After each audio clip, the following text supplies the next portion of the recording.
پاک کی غلامی میں آ جائیں۔ وہ کہتے تھے دنیا، اعلیٰ حضرت نے کتاب لکھی ہے الامن والعلا، اس میں آپ فرماتے ہیں جو حضور کی پناہ میں آ جاتا ہے نا وہ بچ جاتا ہے۔ اللہ کرے آپ کو سمجھ آئے میری بات کی۔ جو حضور کی پناہ میں آ جاتا ہے وہ، جو دنیا دار رہتا ہے، مالدار رہتا ہے، حضور کی پناہ میں نہیں آتا وہ بے سکون رہتا ہے۔ فرماتے ہیں یہاں دنیا میں بھی حضور کی پناہ میں آ جاؤ، آج لے ان کی پناہ۔ اور آج دلیل آپ نے ابن ماجہ کی حدیث لکھی ہے، حضرت تمیم داری حدیث کے راوی ہیں، اعلیٰ حضرت نے لکھی ہے، فرماتے ہیں جو حضور کی پناہ میں آیا بچ گیا۔ دلیل دیتے ہیں، فرمایا انسان جانور بھی آتے تھے تو بچ جاتے تھے۔ حضرت تمیم داری رضی اللہ تعالیٰ عنہ فرماتے ہیں کہ ہم کھڑے تھے، ایک اونٹ دوڑتا ہوا آیا، نبی کریم صلی اللہ علیہ وسلم کے پہلے اس نے قدموں پہ سجدے کیے۔ صحابہ کہنے لگے حضور ہمیں بھی اجازت دیں، فرمایا وہ تو بے زبان ہے، اسے تو پتہ کوئی نہیں، پیش نظر ہے وہ نو بہار، سجدے کو دل ہے بے قرار، روکیے سر کو روکیے یہی تو امتحان ہے۔ فرمایا اسے کیا پتا، تم تو مکلف ہو شریعت کے، تمہیں اجازت نہیں ہے۔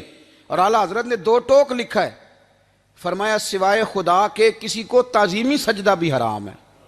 یہ نوٹ کر لیں میری بات۔ اور اعلیٰ حضرت نے فتاوی رضویہ میں لکھا ہے کسی قبر پہ جاؤ تو 4 ہاتھ دور کھڑے رہو۔ اللہ کرے آپ کو سمجھ آئے، کتنے ہاتھ؟ 4 ہاتھ دور کھڑے رہو، سورۃ فاتحہ پڑھو، درود شریف پڑھو، جس قبر پہ گئے ہو ان کی روح کو اصال ثواب کرو، ان کے وسیلے سے دعا مانگو۔ اعلیٰ حضرت فرماتے ہیں قبر کو سجدہ بالاتفاق حرام ہے، طواف قبر کا کرنا بالاتفاق حرام ہے، بوسہ لینے میں اختلاف ہے کہ جائز ہے کہ ناجائز ہے، لیکن بوسے سے بھی چونکہ شک پڑتا ہے تو فرماتے ہیں احمد رضا کی رائے یہ ہے کہ بوسہ لینے سے بھی بچا جائے۔ وہ آ گیا تو اس سے اگلی باتیں کرتا ہے، بس خاموش رہ، باادب رہ اور پیچھے رہ۔ تو حضرت تمیم داری کہتے ہیں یہ حدیث اعلیٰ حضرت نے لکھی ہے الامن والعلا میں، فرماتے ہیں کہ اونٹ نے پہلے سجدہ کیا، قدم چومے، پھر اس نے حضور کے کان میں کوئی بات کہی۔ روزے دے دوالے نے غلامہ دیاں ٹولیاں، ایک پہ سن دے کروڑاں دیاں بولیاں، یعنی اونٹ نے بات کی تو حضور نے وہ بھی سن لی۔ اعلیٰ حضرت کہتے ہیں جو پناہ میں آتا ہے بچ جاتا ہے۔ کہتے ہیں رسول کریم نے نا اونٹ کی پشت پہ ہاتھ پھیرا اور اللہ کے محبوب فرمانے لگے فکر نہ کر، اب تو آ گیا ہے نا تو جیسے تو کہے گا ویسے ہی ہو جائے گا، جیسے تو کہے گا ویسے ہی۔ ابن ماجہ میں موجود ہے، پر میں چونکہ فاضل بریلوی رحمۃ اللہ علیہ کی کتاب سے پیش کر رہا ہوں الامن والعلا سے، تو میں اسی انداز میں پیش کر رہا ہوں جس انداز میں وہاں ہے۔ حضرت تمیم داری کہتے ہیں کہ ہماری سمجھ میں بات کوئی نہ آئی، تھوڑی دیر گزری تو کچھ لوگوں نے ہاتھوں میں رسیاں پکڑی ہیں، خنجر پکڑے ہیں، دوڑے آئے، یا رسول اللہ یہ ہمارا اونٹ ہے۔ حضرت تمیم داری کہتے ہیں میں نے دیکھا کہ جب وہ آ گئے نا خنجر لے کے تو اونٹ حضور کے پیچھے چھپ گیا۔ آج لے ان کی پناہ، آج مدد مانگ ان سے، وہ حضور کے پیچھے چھپ گیا۔ تو کہتے ہیں کہ نبی کریم صلی اللہ تعالیٰ علیہ وسلم نے فرمایا کیا مسئلہ ہے بھائی؟ یا رسول اللہ ہمارا اونٹ ہے، ذبح کرنے لگے تھے دوڑا آیا ہے۔ تو حضور فرمانے لگے وہ تو تمہاری شکایت کر رہا ہے۔ وہ کہتا ہے یا رسول اللہ میں نے برسوں ان کی نوکری کی، برسوں میں نے بڑی نوکری کی۔ صحیح کہتا ہے یا رسول اللہ؟ ٹھیک کہتا ہے حضور، اب بوڑھا ہو گیا ہوں، تھوڑا زیادہ بوجھ نہیں اٹھا سکتا تو مجھے ذبح کر کے کھانا چاہتے ہیں، میں مرنا نہیں چاہتا۔ نبی کریم فرمانے لگے اچھے لوگ یہ صلہ دیتے ہیں؟ انہوں نے عرض کی حضور آپ حکم کر دیں، ہم اس کو چھوڑ دیتے ہیں یا رسول اللہ، نہیں ذبح کریں گے، خدمت کریں گے۔ حضور فرمانے لگے نہیں، اب میرے پاس آیا ہے نا، اب میں نے واپس نہیں کرنا، آج ہو گیا ہے، آج لے ان کی پناہ، آج مدد مانگ ان سے، آج ہو گیا یا رسول اللہ پھر رکھ لیں۔ حضور نے فرمایا نہیں بھائی پیسے بتاؤ کتنے ہیں؟ یا رسول اللہ نہیں کچھ نہیں۔ نبی کریم علیہ السلام نے فرمایا نہیں بتاؤ کتنے، بتاؤ کتنے؟ انہوں نے کہا حضور ایک دفعہ ریٹ لگایا تھا تو 100 دینار لگا تھا۔ حضور نے فرمایا بلال دے دو 100 دینار، 100 دینار دے دیا۔ اعلیٰ حضرت فرماتے ہیں دیکھو ان کی پناہ میں آنے کی برکتیں کتنی ہیں۔ ان سے کہا تم جاؤ، وہ چلے گئے۔ حضور نے پشت پہ ہاتھ پھیرا، فرمایا جا تو آزاد ہے۔ حضرت تمیم داری کہتے ہیں وہ پہلے گیا پھر پلٹ کے آیا، اس نے نبی پاک کے کان میں کو بات کی، کئی باتیں کی، پر میں ایک بات کرتا ہوں، کئی باتیں کی، ایک بات کی تو حضور رو پڑے۔ اونٹ چلا گیا، ہم نے عرض کی حضور یہ کیا کہہ گیا ہے؟ تو محبوب فرمانے لگے یہ کہہ گیا یا رسول اللہ جس طرح آپ نے مجھے چھری سے بچایا ہے میں دعا کرتا ہوں اللہ آپ کی امت کو جہنم سے محفوظ فرمائے، اللہ جہنم سے بچائے آپ کی امت کو، اس طرح مجھے چھری سے آپ نے محفوظ کیا۔ اعلیٰ حضرت فرماتے ہیں کن چکروں میں پڑے ہوئے ہو، کن چکروں میں؟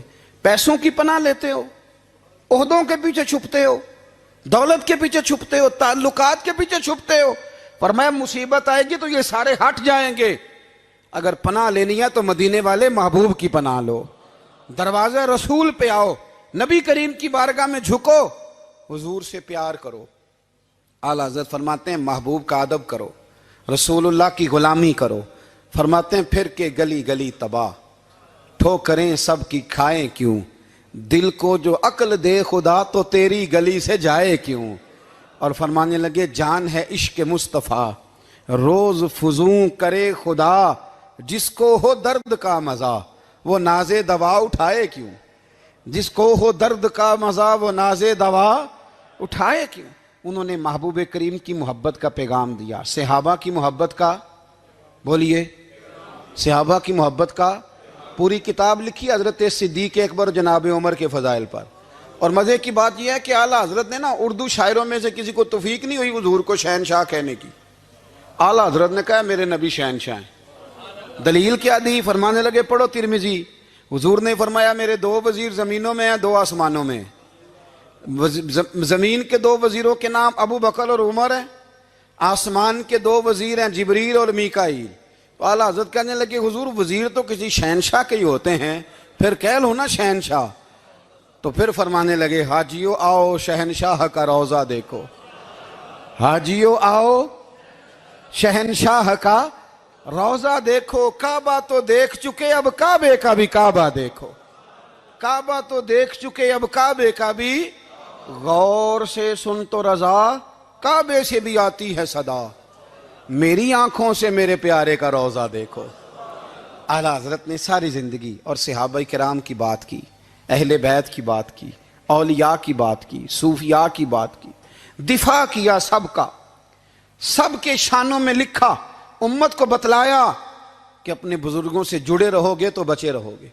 اعلیٰ حضرت نے طنز کرنے سے، تنقید کرنے سے، بلا وجہ غلطیاں نکالنے سے اور ایک دوسرے پر لان تان کرنے سے ہمیں بچنے کو کہا۔ اعلیٰ حضرت فرماتے ہیں کوئی علم اگر آ جائے نا تو اس کا معنی یہ نہیں کہ سب کو جاہل سمجھ لینا چاہیے۔ سمجھ آ رہی ہے میری بات کی؟ ہم جس شعبے میں بھی ہوتے ہیں نا سامنے والے کو ان پڑھ ہی سمجھتے ہیں۔ مولویوں کے بارے میں بعض لوگوں کا خیال ہے کہ یہ پتہ نہیں کون سی مخلوق ہے، ان کو کیا پتہ دنیا داری کا۔ میں صحیح کہہ رہا ہوں۔ اسی طرح جو میرے شعبے سے تعلق رکھنے والے لوگ ہیں وہ کہتے ہیں شاید سارے تاجر 2 نمبر طریقے سے ہی مال کماتے ہیں۔ یہ ہو نہیں سکتا، ایسا ہو نہیں سکتا۔ ہمیں نا دوسروں کی اہمیت کی خبر رکھنی چاہیے، ہمیں ایک دوسرے سے پیار، ہم طنز کرتے ہیں، تنقید کرتے ہیں۔ فاضل بریلوی منع کرتے تھے، آپ فرماتے ہیں یہ طریقہ درست، ہم جب غلطیاں نکالنے پہ جاتے ہیں تو معاذ اللہ اتنا اوپر بن جاتے ہیں کہ معاذ اللہ ثم معاذ اللہ اللہ رسول تک پہنچ جاتے ہیں۔ اعلیٰ حضرت کے زمانے میں ایک شخص نے کہہ دیا نبی پاک کا خیال آئے تو نماز ٹوٹ جاتی ہے۔ عقل ہے نا جی، جہاں مرضی لے جاؤ۔ وہ کہنے لگا جی میں نے خالص اللہ کے لیے پڑھنی ہے نا فلسفہ عجیب، نبی پاک کا خیال آئے تو نماز۔ اعلیٰ حضرت فرمانے لگے تو بڑا ہی پاگل ہے، جب تو کہے گا السلام علیکہ ایھا النبی خیال آئے گا کہ نہیں؟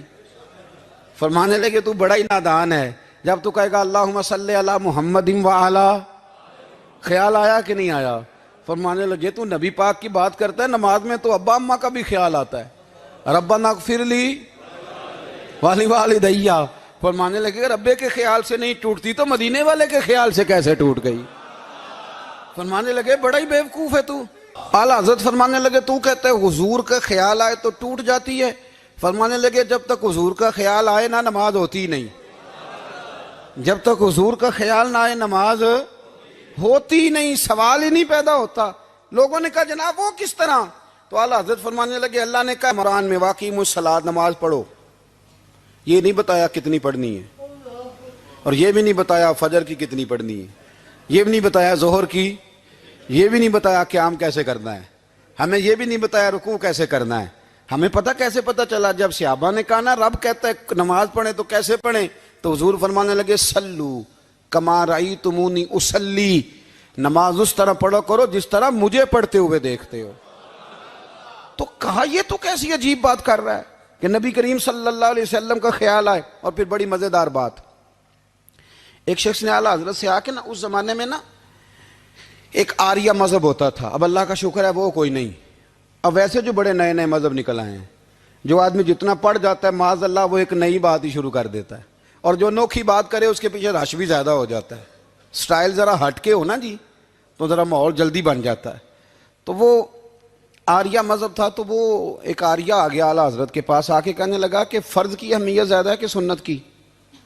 تو اعلیٰ حضرت فرمانے لگے بھئی اہمیت تو فرض کی زیادہ ہے۔ تو کہنے لگے آپ کا وضو تو پھر سنت سے شروع ہوتا ہے، وضو میں پہلا فرض ہے منہ دھونا، اور آپ سب سے پہلے ہاتھ دھوتے ہیں، یہ بھی سنت، ناک میں پانی ڈالنا یہ بھی، کلی کرنا یہ بھی۔ میری بات کی سمجھ آ رہی ہے؟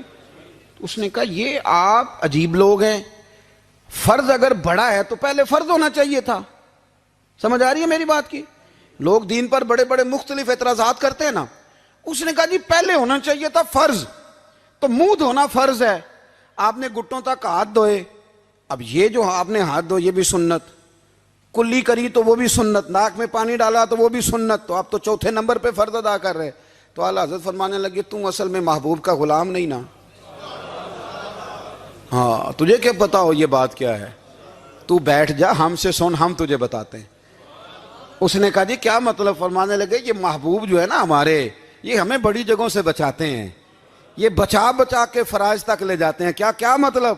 کہنے لگے حضور نے ہمیں کہا ہے کہ پہلے نا ہاتھ دھو لو، پتہ چل جائے پانی زیادہ گرم تو نہیں، منہ جالی نہ جائے، پہلے نا دیکھ لو۔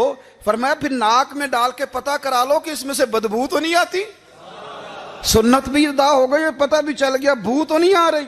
اور فرمایا پھر منہ میں ڈال کے چکھ لو کہ بد ذائقہ تو نہیں۔ اب یہ 3 سنتیں ادا کر کے تم فرض ادا کرو گے تو اللہ بھی راضی ہوگا، اللہ کے رسول بھی راضی ہوں گے۔ ہو عشق والیاں دے رہندا، عشق والیاں دے رہندا، سدا یار سامنے عشق والیاں دے رہندا، سدا یار سامنے عشق والیاں دے رہندا، سدا یار سامنے سجدے